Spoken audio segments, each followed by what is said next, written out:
महत्त्वाची बातमी आहे। बारामतीतील विमान अपघाताचा प्राथमिक अहवाल समोर आलाय। तांत्रिक बिघाडामुळे विमानाचा अपघात झाला। लँडिंग वेळी पायलटचा अंदाजही चुकल्याचं अहवालात नमूद आहे। तर ज्या विमान अपघातावर प्राथमिक निष्कर्ष काय आलेले आहेत त्यावर एक नजर टाकूया। विमानात तांत्रिक बिघाड, वैमानिकाचा अंदाज चुकला। धावपट्टीकडे जाताना विमानात तांत्रिक बिघाड झाला।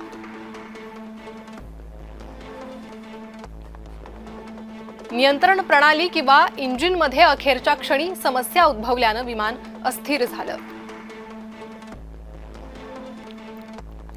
प्रतिकूल हवामान किंवा तांत्रिक अडचणींमुळे लँडिंगचा अँगल चुकला।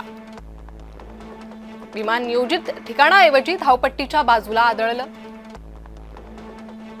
तर अजूनही ब्लॅक बॉक्सच्या डेटाची प्रतीक्षा आहे। साधारणतः 21 दिवस लागण्याची शक्यता आहे।